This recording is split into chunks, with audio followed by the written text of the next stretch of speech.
Shalom, selamat pagi, saudara-saudara yang dikasihi Tuhan Yesus Kristus. Selamat hari Minggu, selamat beribadah, dan selamat melayani Tuhan.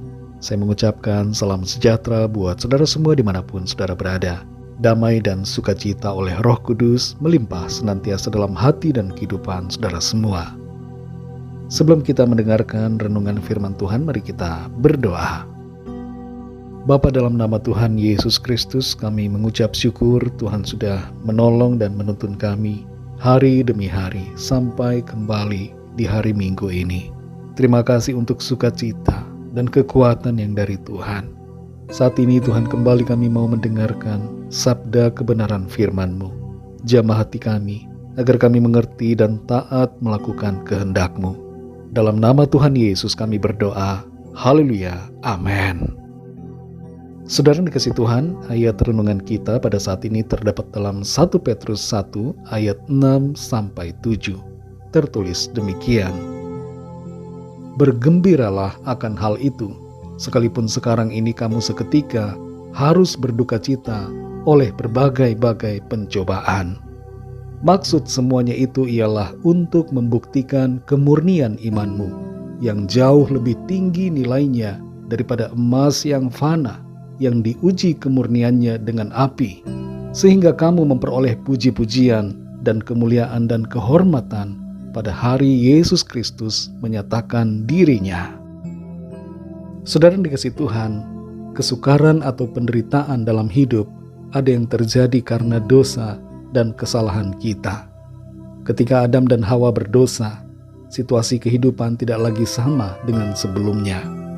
Ada kesulitan dalam pekerjaan, ada kesakitan dalam melahirkan, dan ada berbagai penderitaan yang terjadi sebagai konsekuensinya. Namun kesukaran dan penderitaan ada juga yang terjadi bukan karena kesalahan kita, tapi karena ada maksud Tuhan yang ingin Ia kerjakan di dalam hidup saudara dan saya. Ada beberapa alasan mengapa Tuhan mengizinkan kesukaran terjadi. Pertama, karena Tuhan mau mengubah pandangan atau sikap kita yang salah. Dalam Ulangan pasal 8 ayat yang kedua tertulis, ingatlah kepada seluruh perjalanan yang kau lakukan atas kehendak Tuhan Allahmu di padang gurun selama 40 tahun ini, dengan maksud merendahkan hatimu dan mencobai engkau untuk mengetahui apa yang ada dalam hatimu, yakni apakah engkau berpegang pada perintahnya atau tidak. Seringkali saudara, kita punya sifat dan sikap yang belum sesuai dengan firman-Nya, seperti kesombongan, sehingga kita diizinkan Tuhan mengalami kesukaran atau persoalan untuk merendahkan hati kita. Yang kedua, karena Tuhan mau membentuk kita menjadi lebih kuat secara rohani. Dalam Mazmur 144 ayat yang pertama tertulis, terpujilah Tuhan gunung batuku, yang mengajar tanganku untuk bertempur dan jari-jariku untuk berperang. Ayat ini berbicara secara rohani tentang pembentukan atas setiap kita melalui situasi yang sulit, agar kita menjadi semakin kuat secara roh dalam pengiringan kita akan Tuhan. Yang ketiga, karena Tuhan mau menjadikan kita sebagai pribadi yang selalu mengandalkan-Nya. Yeremia 17 ayat 7 berkata, diberkatilah orang yang mengandalkan Tuhan, yang menaruh harapannya pada Tuhan. Kesukaran, saudara, seringkali merupakan kesempatan untuk kita menunjukkan pilihan hati kita. Apakah kita mengandalkan kekuatan kita sendiri atau mengandalkan Tuhan? Tentunya kita harus mengandalkan Tuhan agar supaya kita mengalami berkat-berkat-Nya. Yang keempat, karena Tuhan mau memurnikan iman kita. Dalam 1 Petrus 1 ayat 6-7 bagian A dikatakan, bergembiralah akan hal itu, sekalipun sekarang ini kamu seketika harus berduka cita oleh berbagai-bagai pencobaan. Maksud semuanya itu ialah untuk membuktikan kemurnian imanmu. Bagaikan emas yang dimurnikan, iman kita juga dimurnikan Tuhan lewat keadaan lewat masalah, lewat situasi kesukaran. Sadarilah saudara bahwa kesukaran merupakan cara yang diizinkan Tuhan untuk memurnikan iman kita kepada Tuhan. Yang kelima, karena Tuhan mau membawa kita masuk dalam rencananya. Firman Tuhan dalam Yesaya 55 ayat yang ke-8 berkata, "Sebab rancanganku bukanlah rancanganmu, dan jalanmu bukanlah jalanku." Demikianlah firman Tuhan. Kadangkala saudara kita harus alami kesukaran karena Tuhan sedang membelokkan kita dari rencana-rencana pribadi kita yang tidak sesuai dengan kehendak-Nya, supaya kita masuk dalam penggenapan rencananya yang baik atas kita.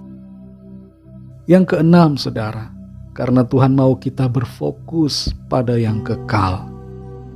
Dalam 2 Korintus 4 ayat 17 dikatakan, "Sebab penderitaan ringan yang sekarang ini mengerjakan bagi kami kemuliaan kekal yang melebihi segala-galanya, jauh lebih besar daripada penderitaan kami." Di bumi ini saudara ada banyak kesukaran dan penderitaan, dan itu diizinkan Tuhan agar kita tidak berfokus pada yang di bumi, tapi pada sorga. Tidak berfokus pada yang kelihatan, tapi pada apa yang tidak kelihatan. Tidak berfokus pada yang sementara, tapi berfokus pada yang kekal.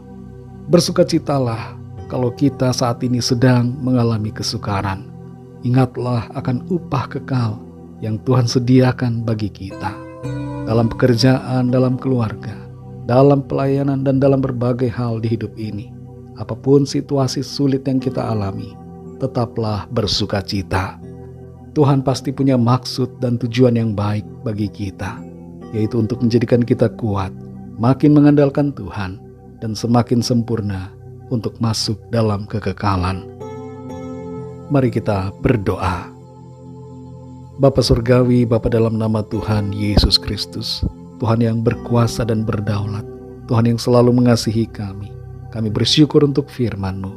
Kami mengerti bahwa setiap kesukaran, setiap masalah dan keadaan sulit, bukan secara kebetulan Tuhan izinkan terjadi, tapi ada maksud dan rencana Tuhan yang baik untuk menolong kami menjadi semakin kuat, makin mengandalkan Tuhan, dan semakin sempurna sesuai dengan apa yang Tuhan inginkan. Karena itu kami bersyukur untuk setiap kejadian, setiap peristiwa yang kami alami. Di dalam semuanya itu kami dapat merasakan tangan Tuhan turut bekerja untuk membawa kebaikan bagi kami. Dan kami bersyukur untuk pengertian yang Tuhan berikan, sehingga kami mampu mengerti dan melihat perkara mulia yang Tuhan sediakan bagi kami dalam kekekalan. Terima kasih Tuhan untuk firman-Mu. Di sepanjang hari ini kami mohon penyertaan dan pimpinan Tuhan. Tuntun kami agar setiap tindakan dan keputusan kami berlandaskan pada kebenaran firman-Mu. Kami berdoa mohon lawatan Tuhan.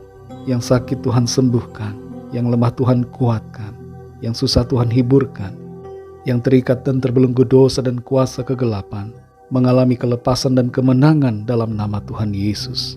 Dan yang sedang dalam masalah persoalan mendapatkan kekuatan dan jalan keluar yang ajaib. Terima kasih Tuhan. Segala puji hormat syukur bagi nama-Mu. Dalam nama Tuhan Yesus Kristus, kami sudah berdoa dan mengucap syukur. Haleluya. Mari sama-sama kita berdoa, doa Bapa kami. Bapa kami yang di sorga, dikuduskanlah nama-Mu. Datanglah kerajaan-Mu, jadilah kehendak-Mu di bumi seperti di sorga. Berikanlah kami pada hari ini makanan kami yang secukupnya, dan ampunilah kami akan kesalahan kami, seperti kami juga mengampuni orang yang bersalah kepada kami. Dan janganlah membawa kami ke dalam pencobaan, tetapi lepaskanlah kami daripada yang jahat, karena Engkaulah yang punya kerajaan, dan kuasa dan kemuliaan, sampai selama-lamanya. Amin. Terimalah berkat Tuhan. Tuhan memberkati engkau dan melindungi engkau. Tuhan menyinari engkau dengan wajah-Nya dan memberikan kasih karunia. Tuhan menghadapkan wajah-Nya kepadamu dan memberikan damai sejahtera. Berkat anugerah dari Bapa Surgawi, cinta kasih karunia dari Tuhan Yesus Kristus, dalam persekutuan dan penghiburan Roh Kudus, menyertai kita semua sekarang ini dan sampai selama-lamanya. dalam berkat nama Tuhan Yesus Kristus. Haleluya, amin. Puji Tuhan, saudara dikasih Tuhan, saya percaya firman Tuhan menjadi berkat dan kekuatan buat saudara semua, dan Roh Kudus akan menolong saudara untuk lebih lagi memahami kebenaran firman Tuhan. Tuhan Yesus memberkati saudara semua. Sampai jumpa dalam renungan yang berikutnya. Haleluya.